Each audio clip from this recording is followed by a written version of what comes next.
हाय। हमने दो ऐसे वीडियोस किए हैं जिनमें हमने भारत में सांप्रदायिकता के पीछे के रीजंस की बात की और दूसरे वीडियो में भारत में सांप्रदायिकता के सॉल्यूशंस क्या हो सकते हैं इसके बारे में बात की थी। आपको याद है? आपको पता है भारत में सांप्रदायिकता की वजह से भारत के इतिहास की सबसे बड़ी घटना घटी, भारत का विभाजन, पार्टीशन के बारे में हमें मात्र इतना बताया गया है कि मुस्लिम लीग और मोहम्मद अली जिन्ना ने लगातार पाकिस्तान की मांग की और फिर अंग्रेजों को भारत का विभाजन करना पड़ा। भारत के समाज में जाति हमेशा से मौजूद रही है, लेकिन पार्टीशन को जाति से जोड़कर कभी नहीं देखा गया। But I am here to show you that. तो आज हम इसी पर बात करेंगे। साथ ही हम ये भी जानने की कोशिश करेंगे कि दशकों से लगातार हिंदू मुस्लिम का खेल करवाकर भारत का एलीट क्लास किस सवाल से भागने की कोशिश करता रहा है।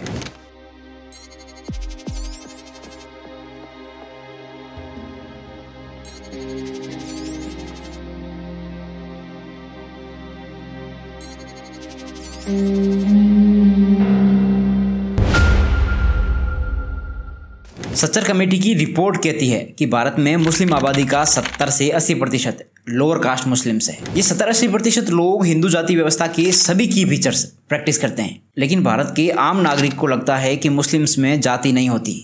हम मुस्लिम्स को जाति की नज़र से देखते ही नहीं है। फिर इधर आओ समझते हैं। 1940 में जब अंग्रेज भारत छोड़कर जा रहे थे तो उनके जहन में सबसे बड़ा सवाल यह था कि भारत को किसके हाथों में सौंपा जाए। उस दौरान भारत से दो बड़े स्टेक होल्डर्स थे। एक कांग्रेस, जो कह रही थी कि हम पूरे भारत का प्रतिनिधित्व करते हैं और हम इस देश को सेक्युलर राष्ट्र बनाएंगे। दूसरी तरफ मुस्लिम लीग और जिन्ना थे। वे कह रहे थे कि हम भारत के मुसलमानों का प्रतिनिधित्व करते हैं और हमें चाहिए अलग राष्ट्र। वास्तव में मोहम्मद अली जिन्ना गांधी और नेहरू पर विश्वास नहीं करते थे, क्योंकि उन्हें ऐसा लगता था कि मुस्लिम्स उस डेमोक्रेसी में कभी भी सेफ नहीं रह सकता जो डेमोक्रेसी हिंदू मेजोरिटी के द्वारा रूल की जाने वाली हो। जिन्ना को ऐसा इसलिए भी लगता था क्योंकि गांधी और नेहरू तो सेक्युलरिज्म की, इक्वालिटी की बात करते थे, लेकिन कांग्रेस में कुछ ऐसे भी नेता थे जो भारत को हिंदू राष्ट्र बनाने की फिराक में थे। फिर 1946 में प्रोविंशियल इलेक्शंस होते हैं। इन इलेक्शंस में मुस्लिम लीग को एक बड़ी जीत मिलती है। इस जीत से अंग्रेजों को यह कंफर्म हो गया कि भारत का मुसलमान मुस्लिम लीग और मोहम्मद अली जिन्ना के साथ खड़ा है, उसे मुस्लिम राष्ट्र देना पड़ेगा। फिर इसके कुछ वक्त बाद भारत का विभाजन हो गया, विभाजन कर दिया गया। इतनी बात हम सबको पता है। अब मैं आपको ले चलता हूं थोड़ी गहराई में। आज़ादी के पहले वोट देने का अधिकार उन्हीं लोगों के पास था जो लोग टैक्स देते थे, जिनके पास जमीन थी या फिर जो लोग एजुकेटेड थे।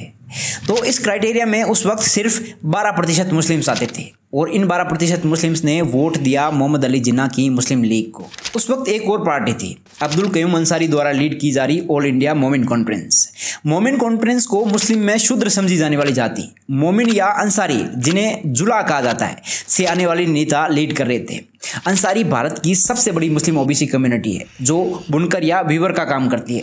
जब मास कन्वर्जन हुआ तो यूपी की दलित कम्युनिटी में आने वाली जाति कोरी से जिन लोगों ने मुस्लिम धर्म अपनाया था उनको अंसारी या जुला कहा गया। आपको बता दूं, ex president Ramnath Kovind UP की कोरी जाति से आते हैं। तो मोमिन कॉन्फ्रेंस वाले कह रहे थे कि जिन्ना द्वारा लीड की जा रही मुस्लिम लीग एलिट की पार्टी है, जहां नवाब, पूंजीपति और जमींदार मुस्लिम नेता है और इन लोगों ने अपनी धन संपत्ति गरीबों का खून चूस कर इकट्ठा की है।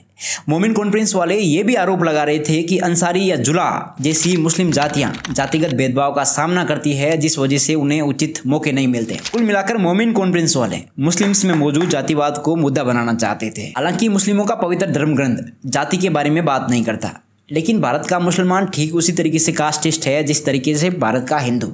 मुस्लिम में अपर कास्ट मुस्लिम जातियां जैसे शैद, शेख, मुगल और पठान अपने आप को शरीफ कहती हैं और ये जातियां अपनी वंशावली भारत से बाहर खोजती है।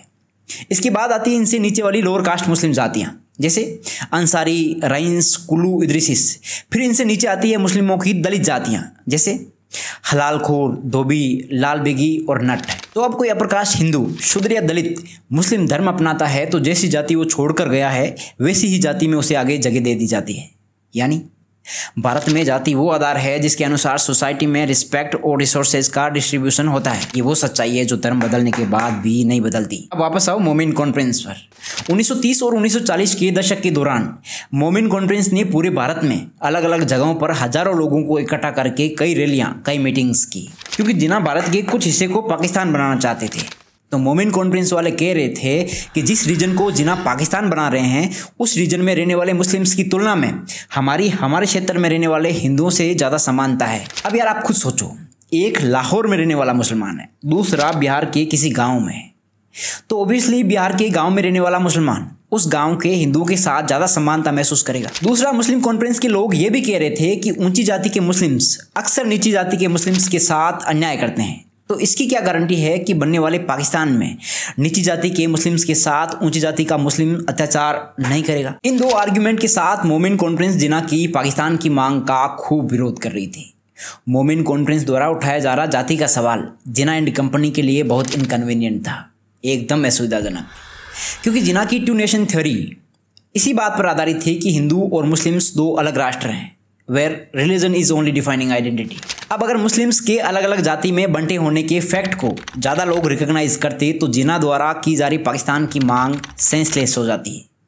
इसलिए जिना जाति के सवाल से कांप रहे थे। अब अंग्रेजों के सामने तीन हिस्सेदार आकर खड़े हो गए। कांग्रेस जो कह रही थी कि हम पूरे भारत का प्रतिनिधित्व करते हैं, दूसरे जिना या मुस्लिम लीग जो कह रही थी कि हम मुसलमानों का प्रतिनिधित्व करते हैं, तीसरी मोमिन कॉन्फ्रेंस जो कह रही थी ना जिना जी ना, आप खाली ऊंची जाति के मुस्लिम्स का प्रतिनिधित्व करते हैं, बाकी के मुसलमानों का प्रतिनिधित्व करते हैं हम। अंग्रेज ससुरा कंफ्यूज आ गया, बोला यार ये तो आपस में खुद लड़ रहे हैं, ऐसे में इंडिया को किसके हाथों में सौंपा जाए। अंग्रेज ने कहा चलो जनगणना करवाते हैं, पता चल जाएगा कौन जाति का कौन है। जब 1941 में सेंसस हो रहा था तो एक मजेदार चीज हुई। मुस्लिम लीग वाले गाँवों में घूम घूम कर मुसलमानों को कह रहे थे कि जनगणना में अपने आप को सिर्फ मुस्लिम बताना है, जातिवादी नहीं बतानी। इधर आरएसएस और हिंदू महासभा वाले गांव में घूम घूम कर लोगों को समझा रहे थे कि अभी अपने आप को हिंदू बताएं, दलित वलित कुछ नहीं होता, दलित हम बाद में खुद बना देंगे। अबे यार बजरंगी क्या कह रहे हो तुम, छोड़ो।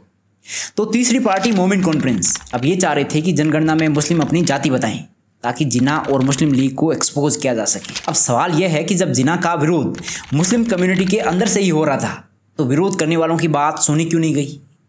इस विरोध का यूज कांग्रेस ने विभाजन को रोकने के लिए क्यों नहीं किया? इधर आओ मैं समझाता हूँ। 1939 में मोमिन कॉन्फ्रेंस की नेता अब्दुल कयूम अंसारी ने पंडित नेहरू को एक पत्र लिखा। उस पत्र में अंसारी ने लिखा कि कुछ ऊंची जाति के मुसलमान नीचे की जाति के मुसलमानों के साथ अन्याय करते हैं और उन्हें आगे नहीं आने देते, इसलिए उन्हें लेजिस्लेचर में जनसंख्या के हिसाब से रिजर्वेशन दे दिया जाए। अब अगर कांग्रेस ने अंसारी की बात मानी होती तो 1946 के जिस इलेक्शन को आधार मानकर अंग्रेजों ने देश का बंटवारा किया था वे इलेक्शन मुस्लिम लीग जीत ही नहीं पाती। खैर, इस पत्र के जवाब में पंडित नेहरू ने लिखा कि ये बात ठीक है कि नीचे की जाति के मुसलमानों के साथ अन्याय होता है, लेकिन जनसंख्या के हिसाब से उन्हें रिजर्वेशन नहीं दिया जा सकता, क्योंकि अगर ऐसा होता है तो हिंदुओं के अलग अलग कास्ट ग्रुप्स भी ऐसी सिमिलर डिमांड करेंगे और फिर वो सब फुलफिल करना मुश्किल हो जाएगा। इस लेटर के बारे में इतिहासकार संतोष कुमार राय कहते हैं कि कांग्रेस ने जिना द्वारा की जा रही अलग राष्ट्र की मांग को इसलिए मान लिया क्योंकि कांग्रेस को लगता था कि अगर अंसारी की मांग को मान लिया गया तो हिंदुओं पर कांग्रेस की पकड़ कमजोर हो जाएगी। देख रहे हो, जिना की मुस्लिम लीग से लेकर गांधी की कांग्रेस तक बंटवारे के वक्त जितनी भी पार्टियां आमने सामने थी उन्हें जाति के सवाल पर बात करने के बजाय देश का बंटवारा करना ठीक लगा। मैंने एक वीडियो किया था चमचा युग का इलाज, याद है? उस वीडियो में हमने ये डिस्कस किया था कि कैसे दलित चमचों का यूज करके कांग्रेस ने आंबेडकरी आंदोलन को कुचला था। बंटवारे से पहले अगर कांग्रेस चाहती तो ऑल इंडिया मोमिन कॉन्फ्रेंस के नेताओं के सहारे जिना एंड कंपनी को वैसे ही डिस्क्रेडिट करके बंटवारे के सवाल का हल निकाल सकती थी जैसे उसने डॉक्टर अंबेडकर की रिपब्लिक पार्टी ऑफ इंडिया को खत्म किया था। लेकिन जाति के सवाल से बचने के लिए कांग्रेस ने ऐसा कुछ नहीं किया। परिणाम थे भारत का बंटवारा हुआ जिसमें 2 करोड़ लोगों को घर बार छोड़कर इधर से उधर जाना पड़ा और इसके प्रोसेस में 20 लाख लोगों की बेमौत बलि चढ़ गई। आज आप भारत के मुस्लिम्स पर नजर डालोगे तो आपको भारत की मुस्लिम आबादी सोशो इकोनॉमिकली सबसे पिछड़ी नजर आएगी। मैं यहाँ 70 कमेटी की डेटा दे रहा हूँ, आप खुद देख लीजिए। लेकिन जब आप ये देखोगे कि भारत का 70 से 80% मुस्लिम लोअर कास्ट से बिलोंग करता है तो आपको ये बात क्लियर हो जाएगी कि भारत के मुसलमानों की बैकवर्डनेस उनकी रिलीजियस आइडेंटिटी की वजह से नहीं है, बल्कि उनकी बैकवर्डनेस की जड़ों में जातिवाद का वह सवाल है जो बंटवारे के वक्त से लेकर अब तक लगातार इग्नोर किया जाता रहा है। आज़ादी के वक्त जाति का सवाल इग्नोर किया गया जिसका परिणाम भारत के विभाजन के रूप में आया। आज भी आप देखोगे तो कुछ खास बदला नहीं है। कम्युनल हिंदू भारत में होने वाली हर प्रॉब्लम का जिम्मेदार मुस्लिम्स को मानते हैं, वही सेक्युलर हिंदू मुस्लिम्स को थोड़ा अलग होने की बात करते रहते हैं। यहाँ दोनों ही धारा के लोग मुस्लिम्स को अलग मानकर ट्रीट कर रहे हैं। इस अलग ट्रीट करने के साथ ही दोनों ही धाराएं बड़ी बारीकी से हिंदुओं और मुस्लिमों में मौजूद जाति और उस जाति की वजह से हो रहे अत्याचार के सवाल से बच निकलते हैं। जिससे जाति से उत्पन्न हो रही समस्याएं लगातार बढ़ती जा रही है, जिसका परिणाम आगामी समय में खतरनाक होने वाला है। क्योंकि किसी ने कहा है कि बीमारी का इलाज सही समय पर नहीं किया गया तो बीमारी बढ़ेगी। तो इस वीडियो में इतना ही। वीडियो पसंद आया तो वीडियो को लाइक करें, अपने लोगों के बीच वीडियो शेयर करके सही जानकारी शेयर करें, और अगर आपके पास कोई सजेशन हो तो आप कमेंट करके मुझे बता सकते हैं। Thank you for tuning in. प्रेम बना रहे।